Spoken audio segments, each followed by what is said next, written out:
This is Passport to Everywhere. Villa La Coste, just outside of Aix-en-Provence in southern France, opened in May 2017 and quickly became one of the most legendary hotels in the world. If you give to the public something an unusual and generous act, they will respond. I think this is the gift of hospitality, that you must be generous. Welcome to Passport to Everywhere with Indigare's Melissa Biggs-Bradley. Melissa is the founder and CEO of Indigare, a travel and media company committed to inspiring and empowering people to change their lives and the world through travel, while having a positive impact on the places they visit. On the show, Melissa will reveal a behind-the-scenes look at some of the world's most treasured places, transport you to dream destinations and hotels, and introduce you to some of the most extraordinary people she's met on the road. This is Passport to Everywhere. A 300-year-old winery turned biodynamic vineyard and boutique five-star hotel encompassing 600 acres. The Château La Coste estate features one of the world's most impressive sculpture and art parks. For those who love contemporary and land art, it ranks up there with the greatest of these, like Naoshima Island in Japan and Inhotim in Brazil, both of which I've been lucky to visit. And yet Château La Coste is the one that I've returned to multiple times.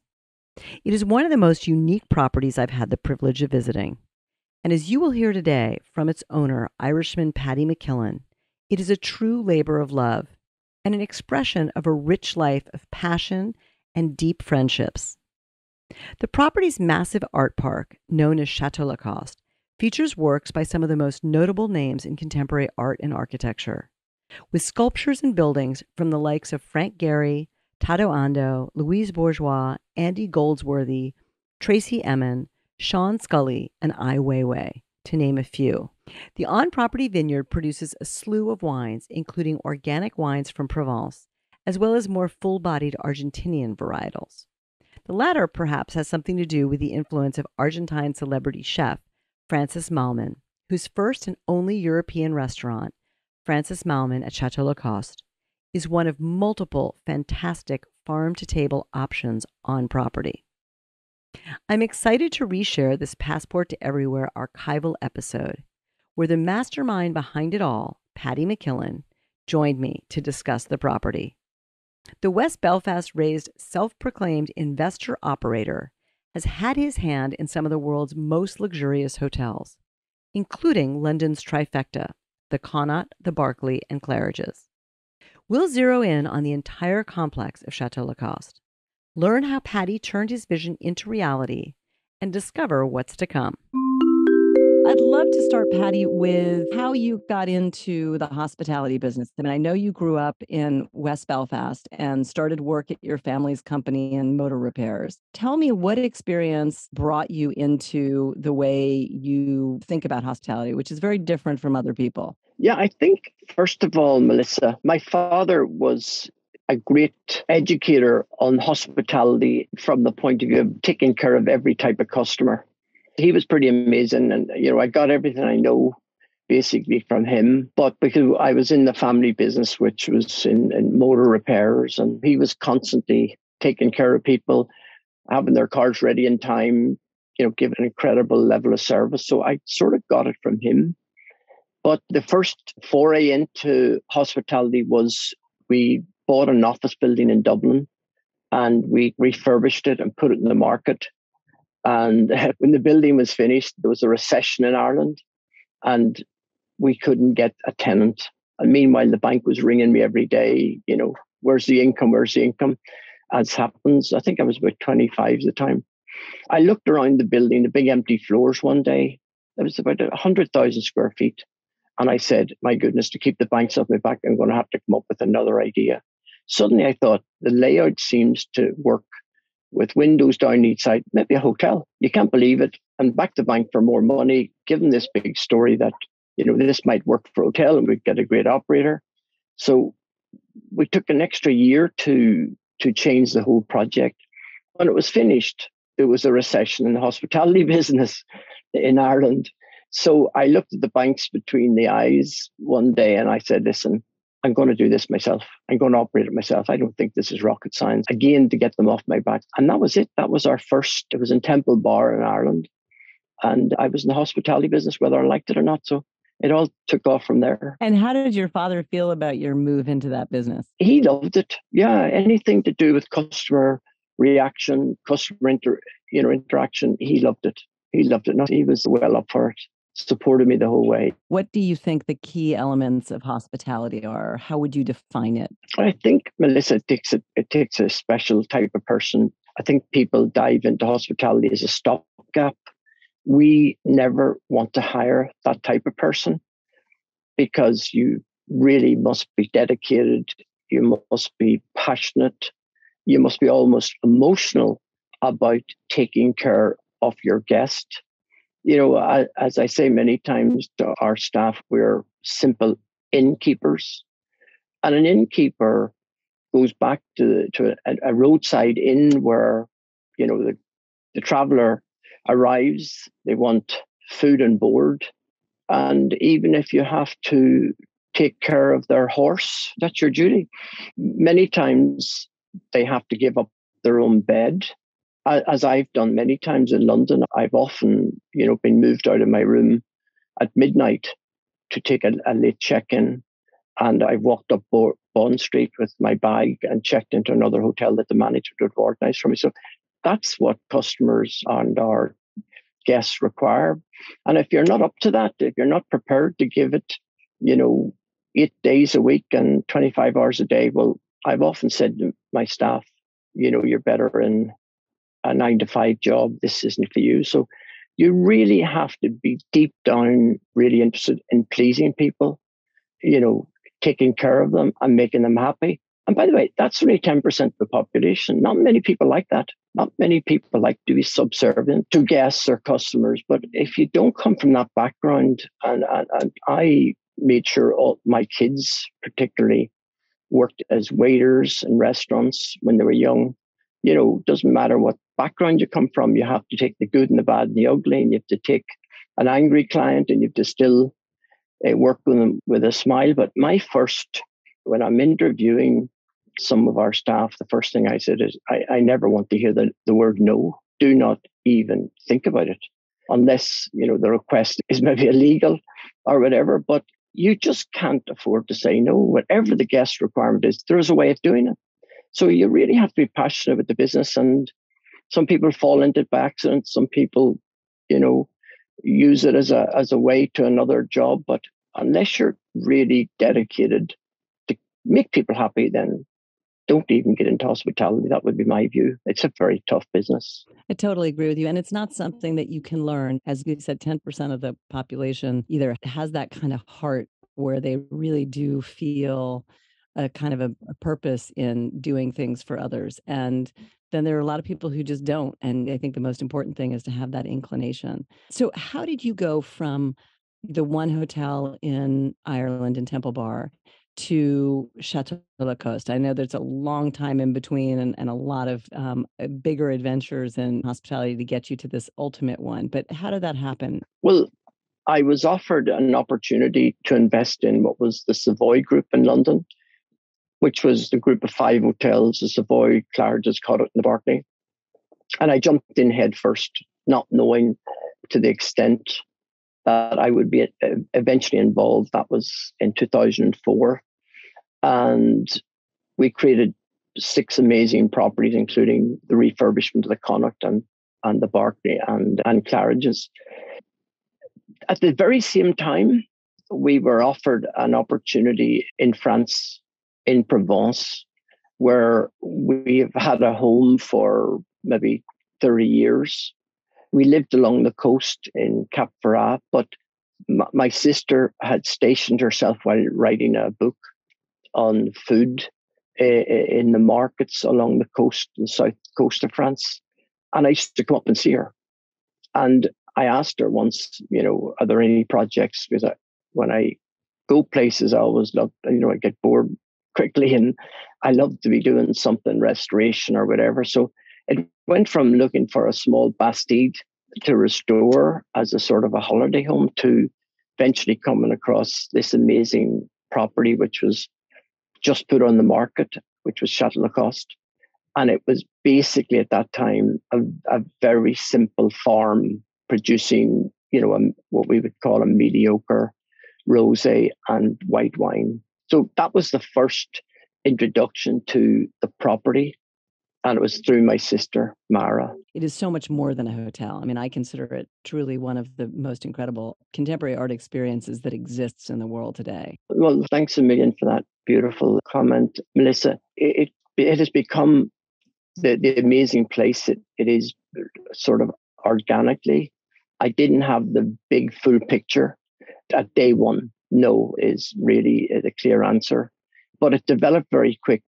I immediately thought, as I saw the property, of maybe exposing these pieces in the property. I never wanted to buy something in art or architecture that wasn't on view or wasn't available.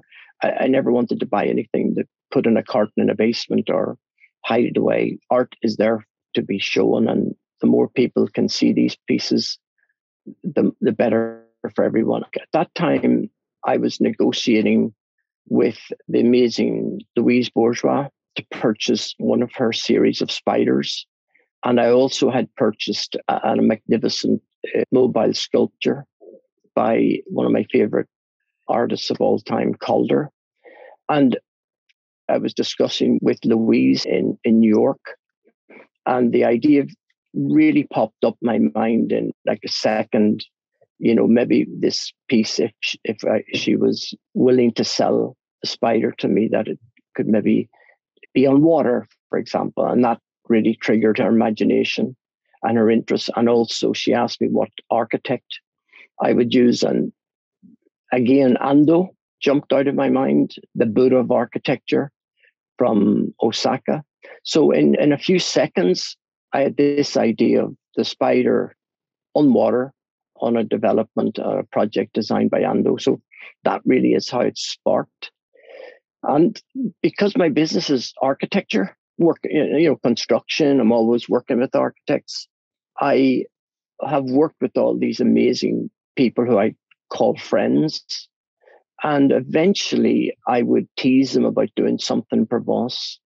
And in the meantime, as my business is also hospitality, I had a clear wish to create something where a hotel that people could stay while they're visiting the art, and artists and architects would have an opportunity to spend a few days with us and eat the amazing food in Provence. So we applied for permission. It maybe took us 12 years. So it was a really long, difficult process because the property is situated in the Luberon Valley and it's heavily conserved. And we created the hotel around art.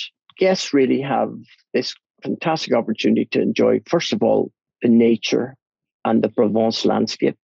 Secondly, the winery, which was built by Jean Nouvel, designed and built by Jean Nouvel.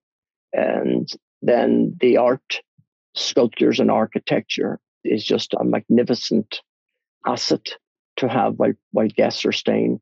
And then it's built around really great restaurants. And again, friends of mine, Francis Malman and Hélène Darroze. So it really come about organic, step-by-step periods over this last sort of 18 years. It's amazing. As a guest, having stayed at the hotel a few times, there is a very intimate relationship that you get to feel with the landscape, the chefs that work there, the sculptors and the artists. And it's amazing to hear from you that in so many ways, this really was a bringing together of your passions and your friends that you've in many ways turned into an open experience for lots of other people to take part in something. It feels dramatic and important because, as you mentioned, a lot of the architects and the artists there and the chefs are among the best in the world of this century. And yet there's an intimacy and a personal connection, and that obviously comes from your personal relationships with them. Yeah, I have to say to you, it has taken up to maybe 10 or 12 years for some of the projects to be realized, even though the artist or architect was a dear friend. And it's got to the stage now, they were obviously concerned that they wanted to do their best for me. But it really has taken time. It has taken time to work with the planners and work with the health and safety. There's a lot of issues around getting a structure in this part of Provence. But once the artists decided, it was then full steam. It was a labour of love, and they loved coming down. They loved having beautiful lunches in the Bastille garden and chilling out and testing the new wine. So it's been really an amazing project.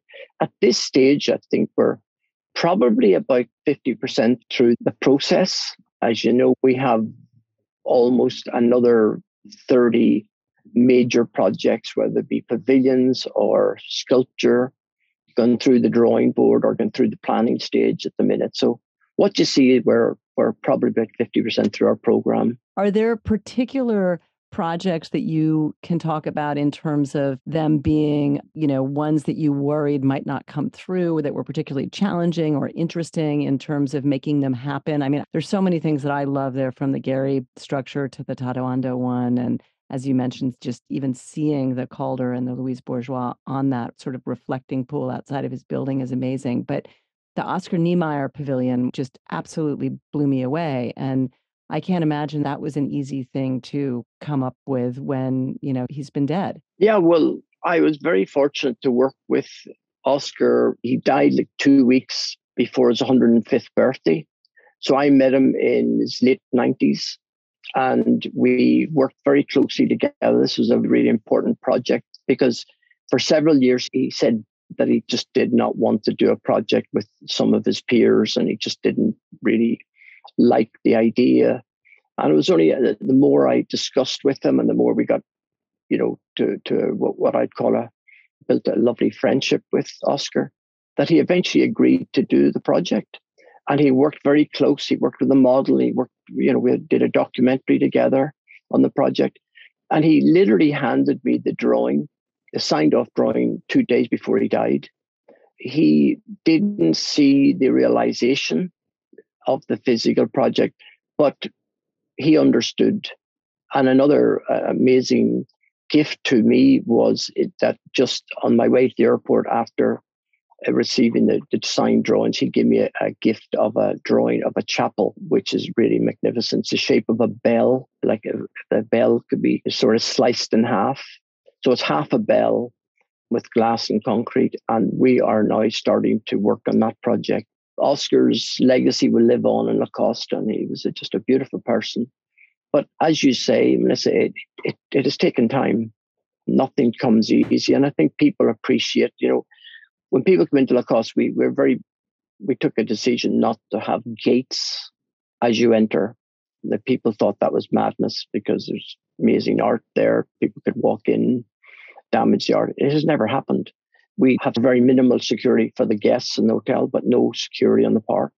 And we don't have waste bins. If you give to the public something that they feel they're getting an unusual and a generous act, they will respond in bucketfuls. So we never have damage to the property. And again, I think this is the gift of hospitality, that you must be generous in every aspect. But the guests that come and stay in the hotel, well, they have soon upwards of 10 restaurants of every type and food quality, all from the local area. And who wouldn't like a salad from Provence, or tomato from Provence, or strawberry from Provence? We've got cistron lamb, like an hour in one direction. We've got breast chicken, an hour in the other direction.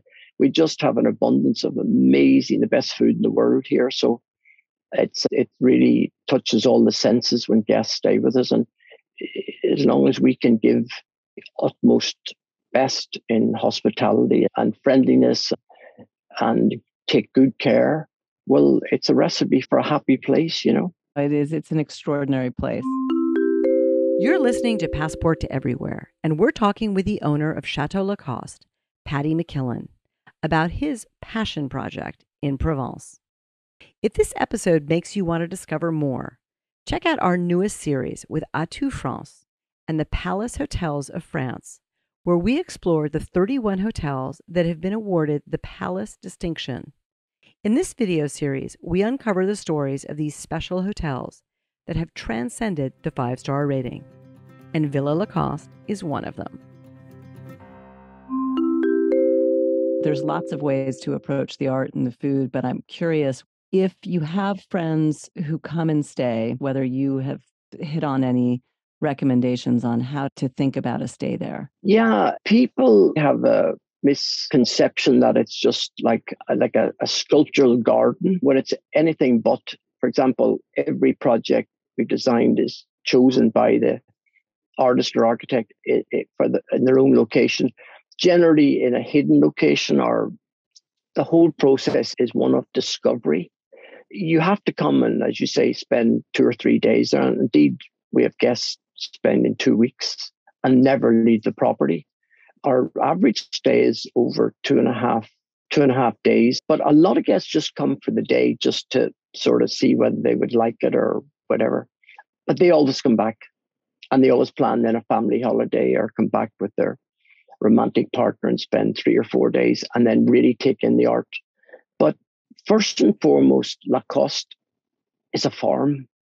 It's a winery. I never want people to forget the welcome we got here from the local community in Aix-en-Provence and Le Puy-Saint-Reparade, and the mayor, Jean David. We were really beautifully welcomed. And it's through that welcome and sense of generosity from locals and local farmers and Aix-en-Provence and the mayors and the different government officials, that makes it all the more interesting and the more exciting. So it's a winery, number one, and I suppose it's hospitality, number two. And then when you're there and you enjoy art, well, then the walk through the landscape is really what we want to put it, give the memory. Speaking of the hospitality, I've been lucky to stay as part of my job, as you have, in a lot of hotel rooms and all over the world, but rarely do I want to spend a lot of time in a hotel room. Usually I'm in a destination because I want to get out and see what's there, and the hotel room is lovely, but that's not really the point. The ones at Château La Coste are ones I want to spend hours in. I can understand how you have people who stay 2 weeks and don't even leave the property, because I could stay in one of your hotel rooms and not leave for a day, even though there's all the amazing things outside. They are so incredibly comfortable and unusual because of the views and because of the way they've been set up. I'm so curious to know what your thinking was in terms of the essential ingredients to make those rooms what they are, because they are very special. Well, thanks again. I do not have the answer, except they seem to combine the light of Provence, but, they're very simple rooms. I think the personality and the art we've created rooms gives it, a sort of a personal feel. A lot of guests do mention that it feels like someone's home in the style we've done it, make it right. And then we change the rooms every year. We change the art, we change the books, we change a lot of the personality in the rooms. So guests come back to the same room and they see tweaks and changes and maybe slight color changes. But again, to answer your question, I think, Melissa, it's just the light. I think it's the light of Provence. We created big open windows and terraces. And every time you look out, you have a different color. You see purples and pink hues and blues. It's pretty amazing. Like, I have to be honest also that this is why most of the artists and architects that I contacted, they really just accepted a commission here so quickly, because it's a land of Cézanne. The light in Provence has attracted artists for thousands of years, as you know. Just across the hill in Vauvenargues, we have Picasso's burial place, and down the road with Cézanne, and we've just the entire Provence is littered with amazing stories of great artists. So, to answer your question, I think it's the light. Whatever we did, it clicked, and it's been a bit of luck and a bit of everything, But I bless the light. But I'll give whoever designed them some credit, because the way you open the rooms, there's a sense of, they're modern, contemporary, as you said, with a lot of glass and a lot of stone, but lots of views. So there's this weird relationship where you feel incredibly private and ensconced, and at the same time, immersed in the view and the nature. And there's a balance there in that architecture that is very special. And as I said, I don't get the feeling many times in hotels where I really want to spend a lot of waking hours enjoying the rooms as I do there. So do you recommend for a first-time guest to the hotel, or if you invite an artist to come and experience La Coste in the region for the first time, what do you suggest they do? How do you map out a stay? If it's a guest, we have enough certainty to keep a guest really interested, for a 3-day visit. The time you spend half a day in the winery and having the wine tastings, the art walk, as we call it, is like a minimum of a day. People spend 3 days, but you get a flash visit for a day. And then just to experience the room and Helene's food and Malman's food, these are all a must. We love a guest to spend a minimum of 3 days. After 3 days, we've got the most prettiest, beautiful villages in the world. 5 minutes from us here, we're on the gateway of the Luberon Valley. And, Bonnieu and all the beautiful villages right beside us are a great starting point. And then Aix itself. Aix is the mini Paris, as it's called, of the south. And then you have the whole coast beside us here, and Marseille, if you want to venture 45 minutes or an hour into Marseille and experience this incredible grittiness of Marseille. It's a fantastic city. There's no shortage of, adventures outside La Coste, but we really need you for a minimum of 3 days to get a flavor. And as we said before, Melissa, hospitality and hotels aren't just anymore about, a bedroom and a breakfast room. People want experiences. People want excitement. And people want you to lay on, an adventure for them. I think this is what we give them in La Coste. Our guests come down and they get excited. You see them getting excited the first day. We don't know what to do. They're blinded by all the senses that we offer. And I think this is where hospitality is going. So the mixture of art and architecture and jogging and the landscape and walks that we can bring people on is really what people want. And I think we've created something unique that keeps people busy and entertained. Not so much entertained, but giving them interesting opportunities and adventures.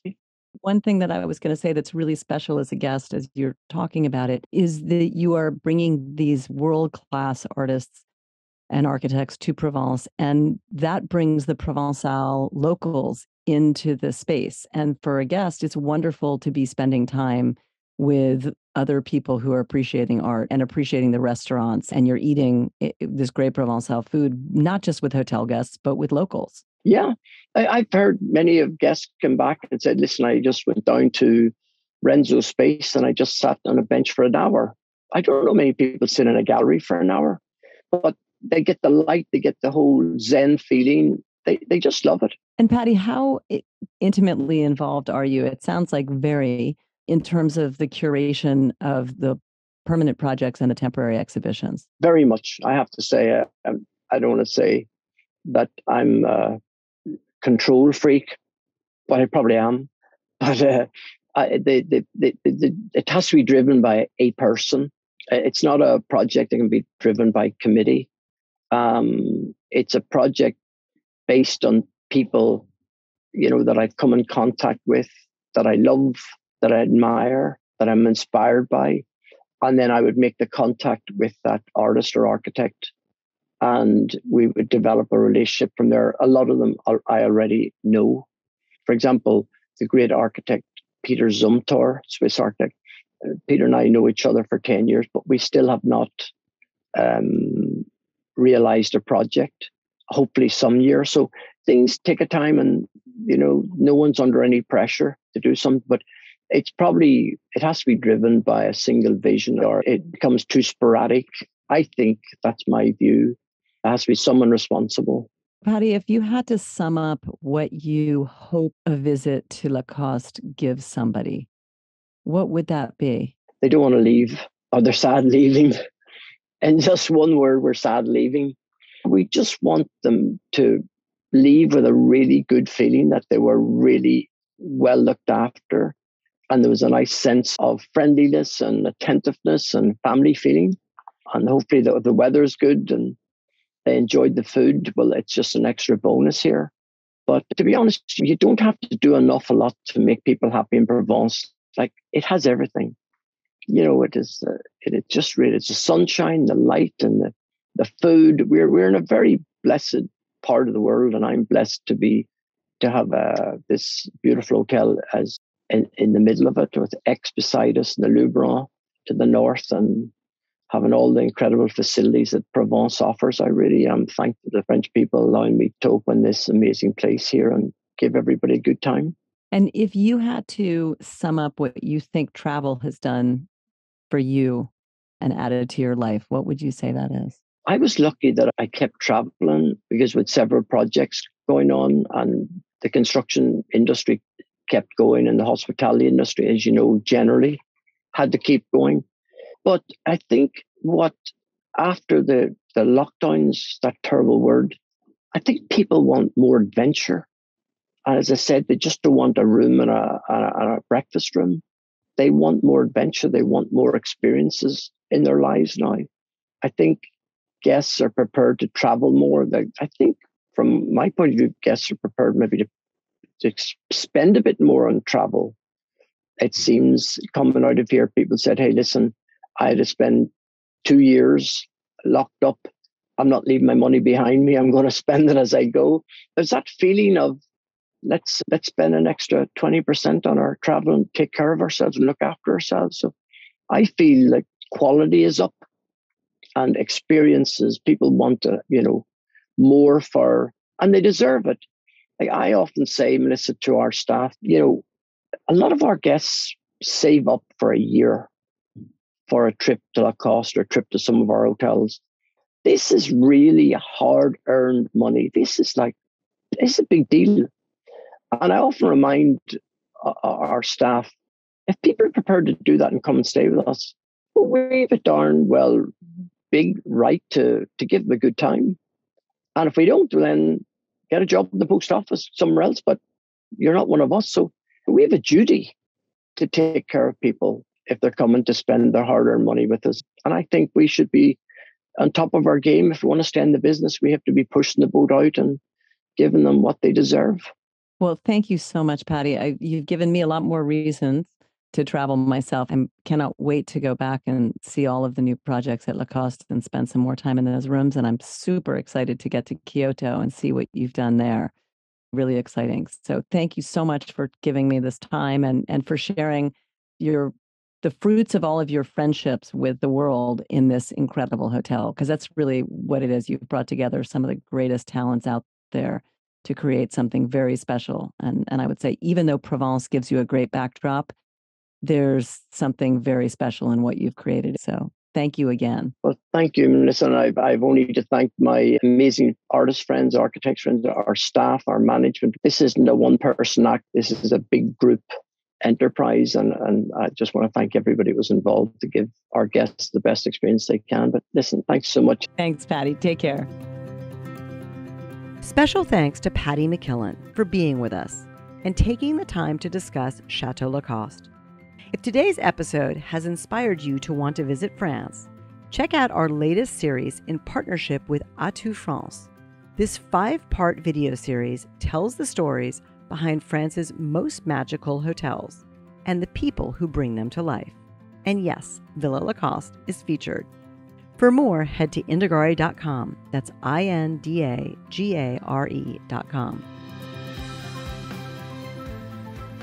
Coming up on Passport to Everywhere, I'll continue taking you to the world's most legendary hotels.